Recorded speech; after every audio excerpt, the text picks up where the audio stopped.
एक लड़का जिसकी माँ की चीखें आज भी उसके कानों में गूंजती हैं। क्या कभी बादशाहत का ताज पहन सकता है?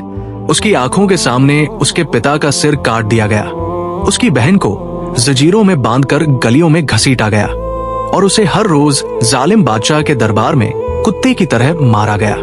लेकिन रात के सन्नाटे में उसने एक वादा किया, एक दिन वो उसी जालिम का खून अपने हाथों से बहाएगा। क्या ये कहानी कोई दिल दहला देने वाला राज छुपा रही है? एक छोटा सा गांव था जहां मिट्टी के घर और खेतों की महक बसी थी। सिकंदर 16 साल का लड़का अपनी छोटी बहन जैनब के साथ खेलता था। उसकी आंखें सपनों से भरी थी और दिल में अपने परिवार के लिए बेपनाह मोहब्बत। उसकी माँ आमिना रोटियां बनाती थी और पिता यूसुफ खेतों में पसीना बहाते थे। ये एक खुशहाल परिवार था, लेकिन नीची जाति होने की वजह से लोग उन्हें तुच्छ समझते थे। एक दिन बादशाह के सिपाही आए, उन्होंने घर जला दिया, यूसुफ को तलवार से काट दिया और जैनब को जबरदस्ती उठा लिया। सिकंदर की आंखों के सामने आमिना चीखी, मेरे बच्चों को छोड़ दो, लेकिन सिपाहियों ने उसे भी मार डाला। सिकंदर को जंजीरों में बांधकर दरबार ले जाया गया। जालिम बादशाह जहांगीर मुस्कुरा कर बोला, तेरी जिंदगी अब मेरी मुट्ठी में है। सिकंदर ने जमीन पर थूका और बोला, मेरी मौत भी मेरी मर्जी से होगी। बादशाह का चेहरा गुस्से से लाल हो गया। ये जुर्म उसकी जिंदगी बदल देगा। दरबार में सिकंदर को हर रोज जिल्लत का जहर पीना पड़ता। बादशाह जहांगीर तख्त पर बैठकर हंसता जब सिपाही उसे लात मारते, थूकते और कहते, ये नीची जाति का कुत्ता है। बादशाह का बेटा शहजैब उसे तमाशा बनाता। एक दिन शहजैब ने सिकंदर के सामने रोटी फेंकी और बोला, खा। जमीन से उठा। सिकंदर ने रोटी को छुआ नहीं, बल्कि आंखें उठाकर कहा, एक दिन यही रोटी तुम मेरी मुट्ठी से खाओगे। शहजैब गुस्से में आग बबूला हो गया और उसने सिकंदर को इतना मारा कि खून जमीन पर बहने लगा।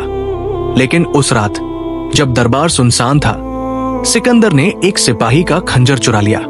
जब वो खंजर छुपा रहा था, एक आवाज आई, कोई उसे देख रहा था।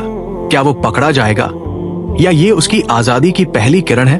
शहजैब का दिल चीख उठा, ये लड़का खतरनाक है। सिकंदर का खंजर छुपाना उसकी पहली गद्दारी थी।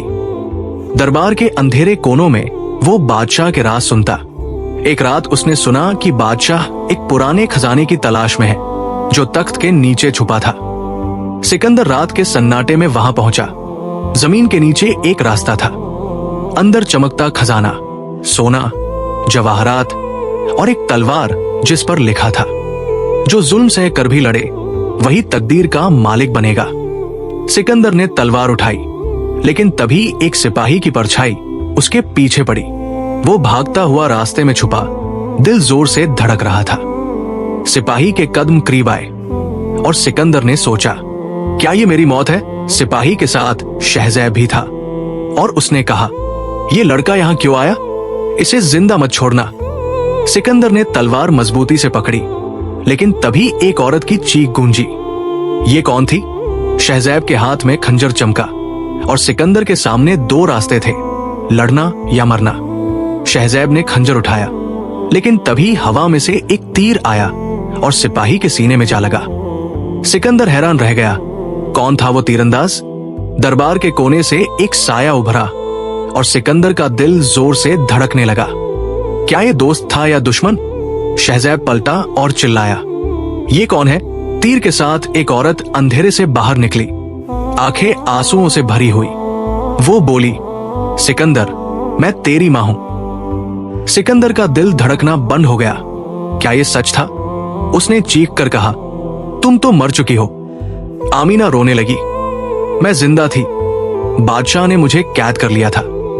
तेरा असली बाप नीची जाति का नहीं था, वो वजीर था।